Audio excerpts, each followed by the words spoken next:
All right, let's jump right into it. In today's explainer, we are unpacking a truly fascinating, deeply uncomfortable, and honestly brilliantly satirical piece of writing called The Therapy Speak Weapon. We're going to treat this text like a masterclass in modern psychological manipulation. To do that, we'll be looking at a very specific case study of two characters, Sage, who is our master manipulator, and Leo, her completely exhausted partner. So get ready, because we are about to explore exactly how the beautiful, empathetic language of healing can be completely flipped on its head. The author's note hits you right away, establishing this incredibly clinical, deadpan satirical tone for everything we're about to see. It says, if you have ever used "I'm just being authentic" as a preface to cruelty, this explainer is about you. It's holding up a mirror to this very modern phenomenon, right? Using wellness buzzwords to completely dodge the consequences of our own actions. And really, that brings us to the core question of our entire explainer today. What happens when the language of healing becomes a weapon of abuse? Okay, let's dive into this and clinically break down exactly how our main subject, Sage, pulls this off so effectively. Section 1. Weaponization of Therapy Speak, Decoding the Glossary. So before we can even look at Sage's behavior, we actually need to decode her vocabulary. She uses this beautiful, unassailable clinical glossary to avoid literally any personal accountability. She takes phrases designed to protect vulnerable people, and she weaponizes them to maintain total control. Take a universally accepted self-care concept like protecting my peace. In Sage's reality, that translates to fleeing all consequences or difficult conversations by framing her avoidance as a spiritual necessity. Like if she crashes a car or owes you money, bringing it up is suddenly harsh on her nervous system, so she just ignores you to protect her peace. Then we have setting a boundary. Now originally, a boundary is about what you will tolerate. But Sage twists this concept into a non-negotiable, unilateral demand to control her partner Leo and all of her friends.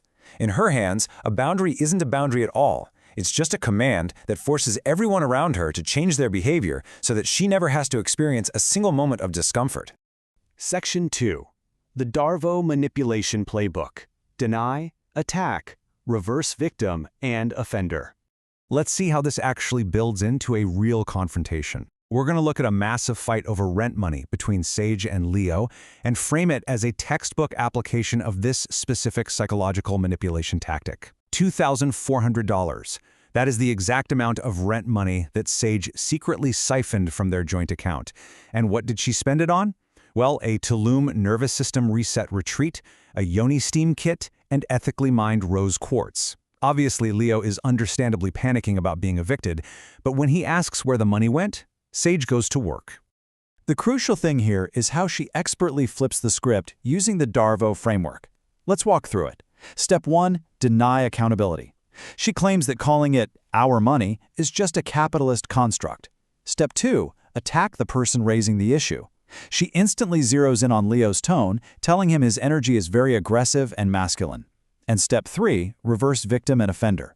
She successfully pivots the entire conversation away from her theft, making herself the victim of Leo's supposed aggression. This is absolutely peak Darvo in action. When Leo literally begs her to understand that they are getting evicted, Sage says, "You're activating my father wound. That is a form of financial abuse." Just think about that. She takes Leo's completely normal, rational panic over missing rent and clinically diagnoses it as a capitalist trauma response and an act of intimate partner violence. By the end of the fight, Leo is the one apologizing to her. Section 3. The Ecosystem of Enablers. Meet the friends who are already dead.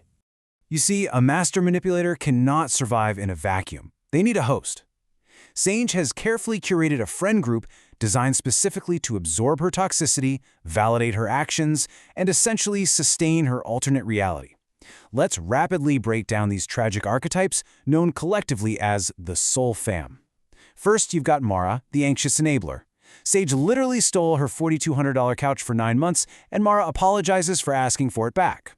Then there's Tyler, the avoidant spiritual guy who just stays neutral and reframes having zero boundaries as being evolved. Jonah is the trapped skeptic. He actually sees through the nonsense, but he's constantly gaslit into silence. And finally, Plum, the content creator, who clearly sees the toxicity, but is way too busy filming it for Instagram engagement to actually put a stop to it. The dynamic of this entire ecosystem is perfectly captured in the brunch intervention. At 11:47 a.m., the friends huddle up to plan a very gentle conversation. At 11:55, Mara delicately asks for her stolen couch back. By 12 p.m. flat, Sage has completely flipped the script, loudly claiming she feels unsafe and is being ambushed by a coordinated attack. At 12:05, she literally storms out of the restaurant to protect her peace and, of course, leaves them to pay her $43 brunch bill. I mean, she turned a simple request for furniture into a traumatic victimization event in under 10 minutes. Section 4. Weaponizing the therapists. Finding complicit professionals.